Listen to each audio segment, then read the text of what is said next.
Gangster ini baru saja dibebaskan dari penjara dan langsung dibalaskan. Mobilnya meledak. Rumah terbakar. Karena untuk menghindari diburu, dia harus berpura-pura menjadi pendeta dan naik bus untuk pergi. Setelah udah mau keluar kota, lalu tiba-tiba ada seorang polisi yang menghalangi jalan. Lagi, angkat tangan aja deh. Dia keluar dari mobil dan mengangkat tangannya. Seperti, ayolah tangkap aku. Tanpa diduga, polisi, di sisi lain, menyambutnya dengan hangat. Wali kota secara pribadi datang untuk menjemputnya. Semua orang lebih semangat. Mereka juga secara khusus menyiapkan pertunjukan tari untuknya. Setelah dia pergi ke gereja, dia mengerti situasinya. Jadi pendeta kota ini baru saja meninggal kemarin. Jadi semua orang mengira dia adalah pendeta baru. Bisa aja jadi seperti ini. Pria ini adalah pencuri harta karun sebelumnya. Karena mencuri, dia dipenjara selama 7 tahun. Karena di masa lalu ambil semua harta. Jadi setelah dia dibebaskan dari penjara, dia dibalas dendam. Pada akhirnya, dia terpojok, jadi dia harus mencari saudaranya sebagai pendeta untuk meminta bantuan. Adiknya menyuruhnya untuk menyamar sebagai pendeta dan pulang kampung untuk bersembunyi. Siapa yang mengira bahwa dia benar-benar akan menjadi seorang pendeta? Dia buru-buru memanggil saudaranya. Mengatakan dia tidak ingin berada di sini sama sekali. Kemudian besok temui adiknya di depan makam ayahnya, temukan harta itu lalu kabur. Tapi yang mengejutkannya adalah, ketika dia hendak meninggalkan tempat ini pada malam hari, dia menemukan bahwa tempat ini tidak memiliki satu mobil pun. Jadi dia mencuri sepeda, mengayuh sambil berpikir bahwa jika dia mengayuh sepanjang malam, dia bisa sampai di sana. Dia naik sepeda cepat. Tapi saat ini, tiba-tiba polisi menghalangi. Tapi remnya rusak, dia langsung nabrak polisi. Dia buru-buru menjelaskan bahwa dia bersepeda untuk berolahraga. Jadi polisi muncul di sini karena ada seorang lelaki tua dengan kaki yang terluka. Mereka sedang menunggu dokter datang tapi ini sudah 1 jam. Ketika dia melihatnya, dia berpikir, bukankah bapak ini akan mati? Tanpa berkata apa-apa, dia mencabut ranting itu dari kaki lelaki tua itu. Lalu taburkan dinamit di atasnya dan bakar untuk menghentikan pendarahan. Akhirnya, gunakan kawat dan plat nomor untuk membuat belat sederhana. Polisi ini langsung mengaguminya, pendeta itu tahu segalanya dengan sangat baik. Tentu saja, dia akan ada 7 tahun di penjara. Ah, aku bercanda. Maksudku paman ini juga kekar. Lalu dia berniat untuk melanjutkan perjalanannya. Tapi dihentikan oleh polisi. Sepeda pendeta kehilangan remnya, sangat berbahaya untuk dikendarai. Jadi bawa dia ke mobil polisi. Dia hanya bisa diam dan dibawa kembali ke kota oleh polisi. Ketika dia melihat gereja, dia ingin turun dari mobil. Kemudian polisi dengan antusias mengatakan bahwa mereka ingin mengundangnya dia untuk minum-minum. Akibatnya, dia mabuk. Pagi selanjutnya, seorang anak laki-laki di gereja menemukan dia tidur di samping peti mati dan segera membangunkannya. Sudah waktunya untuk upacara, ayah. Ah, aku tahu. Ayah sedang bertugas di peti mati pendeta, jadi ayah tidak tidur tadi malam.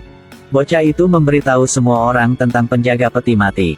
Semua orang merasa senang dengan pendeta baru ini. Dan kakak laki-laki itu sedang mencuci wajahnya sekarang ketika dia menerima telepon dari saudaranya. Dia sepertinya tidak bisa keluar dari sini, jadi dia memberitahu adiknya di mana harta itu disembunyikan. Dia meminta saudaranya untuk membantu membawanya ke sini. Tapi kata adik, aku seorang pendeta, aku tidak bisa menyentuh benda najis itu. Aku akan memberimu setengahnya. Mendengar ini, sang adik menggali kuburan ayahnya dan mengambil harta itu. Dia sudah gila karena senang, tapi tetap tidak lupa untuk meminta adiknya mengajarinya cara melakukan kebaktian gereja. Dengan cara langsung. Dia memakai earphone-nya, menyesuaikan emosinya, dan pergi ke podium untuk melakukan upacara. Dia melakukan persis seperti yang ditunjukkan saudaranya di telepon. Selamat datang di gereja yang indah ini. Ya, baterainya habis. Semua orang terkejut. Dia buru-buru menjelaskan. Ah, maksudku aku merasa hatiku telah dicuri oleh seseorang. Halo, apakah baterainya benar-benar mati? Haleluya. Apa itu Gan? Gak ada kata lain. Ah, ini kue yang disukai pendeta saat dia masih hidup. Sekarang putra altar mengingatkannya bahwa pendeta telah di sini selama 53 tahun. 53 tahun. Jadi tidak apa-apa untuk mati. Kemudian dia berbicara tentang betapa tragisnya ayahnya. Dia tidak menyangka bahwa kisah aslinya membuat semua orang menangis. Akhirnya setelah selesai, dia segera keluar dan naik bus terakhir hari itu. Tidak menyangka bahwa ketika dia keluar, dia bertemu dengan seorang gadis yang datang untuk membicarakan masalah keluarga. Dia tidak boleh pergi sama gadis itu. Bas terakhir tidak bisa naik, tidak mungkin. Iya udahlah. Datang dan dengarkan kisah keluarga. Oh, pernikahan paksa. Setiap kali minum alkohol, gadis ini dimukulinya. Semakin dia mendengarkan, semakin dia marah. Jadi dia pergi untuk memukuli suami gadis itu. Ini membuat gadis itu senang. Untung cewek itu punya mobil busuk. Tidak apa-apa meminjamnya. Tapi setelah berkendara sebentar, polisi menghentikan jalan. Lagi, mendap mobil tanpa rem lagi. Setelah berjuang dengan setir untuk sementara waktu, orang dan mobil itu terbang menuruni tebing. Untungnya dia tidak terluka. Orang gangster ini sangat beruntung. Saat ini adiknya menelepon. Katanya dia pergi menemui gangster. Dia bilang adiknya memberikan telepon ke bos situ. Mendengarkan. Jangan anggap adik gue bodoh, dia sebenarnya pembunuh berdarah dingin. Semakin tenang wajahnya, semakin marah. Lalu memberitahu saudaranya bahwa, jangan takut. Tenang, harga paling murah 1.500.000. Tapi HP tiba-tiba hilang sinyal. Adiknya masih belum mendengar berapa harga penutupan jadi dia sangat khawatir. Bosnya melihat si adiknya dan mulai marah. Jadi panik dan menutup harga di 6 juta dolar. Setelah menerima uang tunai di bar, adik laki-laki itu segera pergi. Dia sangat bersemangat sehingga menangis. Berhenti menjadi pendeta, bukankah lebih baik jika dia punya uang untuk menjadi orang kaya? Jadi dia membeli supercar. Mobil mewah, cewek cantik punya semuanya. Buang-buang uang, melupakan sang kakak juga. Dan sang kakak juga menjadi semakin profesional sekarang. Bahkan mendengar orang lain bertobat. Ketika bertemu dengan seorang koruptor, dia langsung menasehatinya untuk menaikkan gaji karyawannya. Bertemu dengan seorang wanita tua yang mengatakan bahwa putranya menyukai pria. Lalu dia mengatakan padanya itu normal, kenapa harus mengkhawatirkannya? Tapi tidak ada yang menyukainya, kata wanita tua itu. Lupakan saja, selanjutnya. Tetapi tidak menyangka bahwa pria ini adalah pendeta yang sebenarnya. Pendeta yang sebenarnya bertanya siapa dia. Ketika dia mendengar itu, dia langsung marah. Dia memberi vikaris pertarungan nyata. Bahkan mengisinya dengan alkohol dan menelepon polisi. Katakan bahwa pemabuk ini datang ke gereja untuk mengacau. Katakan dia pendeta palsu. Jadi polisi membawanya ke pos polisi. Dan semua orang berpikir bahwa sang kakak ini adalah pendeta yang sebenarnya. Jadi mereka memukul pendeta aslinya, memarnya, dan membuangnya ke jalan. Hari itu, di desa tiba-tiba muncul seorang gadis cantik. Jadi dia adalah istrinya. Dan dia juga secara tidak sengaja memimpin gangster ke sini. Tapi sang kakak tidak menyadarinya, dan menyalahkan istrinya karena berpakaian sangat tipis. Ini seperti hanya memakai ikat pinggang. Tepat ketika dia hendak bersenang-senang dengan istrinya, seorang pria Yahudi datang mengetuk pintu. Jadi pria ini menyukai gadis Arab. Karena mereka tidak memiliki agama yang sama, ayah gadis itu tidak setuju. Jadi dia pergi menemui ayah gadis Arab itu. Tanpa diduga, ayah gadis itu adalah lelaki tua yang diselamatkan dia beberapa hari yang lalu. Jadi lelaki tua itu menyetujui pernikahan ini.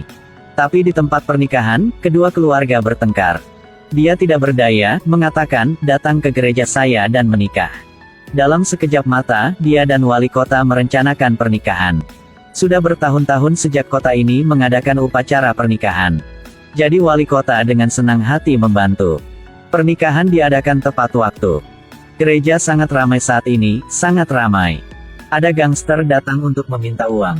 Ada pastor paroki yang asli mengajak uskup agung untuk membalas keadilan. Ada juga adik yang mengendarai supercar untuk memberi uang. Saudara berpikir dia akan merindukannya. Tetapi ketika dia melihat adik laki-laki berpakaian konyol itu meninjunya dan jatuh. Dan saudaranya membawakannya lebih dari 4 juta uang tunai. Dia ingin mengambil uang itu dan melarikan diri. Tetapi pada saat ini, pengantin datang untuk berterima kasih padanya. Mengatakan betapa indahnya jika ada beberapa orang seperti pendeta di dunia. Mendengar itu, dia langsung bersemangat dan memutuskan untuk memimpin pernikahan sebelum pergi. Dia baru saja naik podium menerima tepuk tangan meriah dari semua orang. Dia sama sekali tidak terlihat seperti pendeta. Tapi semua orang suka pendeta seperti itu. Dia kemudian menyatakan bahwa tidak ada lagi omong kosong hari ini. Dia menatap pengantin dan berkata, apakah kalian berdua adalah siapa, agama apa dan dari mana? Mulai sekarang kalian berdua adalah suami dan istri. Tidak apa-apa bagi uskup agung untuk melihat pastor paroki palsu ini. Akhirnya, ketika kedua mempelai bertukar cincin, dia tiba-tiba lupa kata-katanya. Harus berbaikan, semoga kalian berdua bahagia selamanya. Tak perlu dikatakan, bakatnya untuk menguasai panggung sangat bagus, dia membuat para gangster bergerak dan bertepuk tangan. Akhirnya pernikahan selesai, dia berniat untuk melarikan diri dengan cepat. Tetapi pada saat ini, para gangster menggedor pintu, mengancamnya untuk menyerahkan harta itu. Harta udah dijual semuanya. Jadi adakan $1.500.000. Tentu saja tidak ada yang disembunyikan sama kalian. Sekarang gini saja. Satu orang $500.000 gimana menurut kalian? Iya udahlah. Jadi mereka berdua masing-masing mengambil 500.000 dan pergi dengan gembira. Dan akhirnya sang kakak resmi menikah dengan istrinya. Adik laki-laki adalah pendeta yang memimpin pernikahan mereka.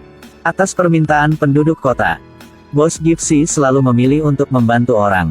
Ini dapat dilihat bahwa tidak peduli seberapa kejamnya orang, ada juga baik di hati. Oke, film hari ini udah selesai. Buat semua follow plus like fanpage saya ya.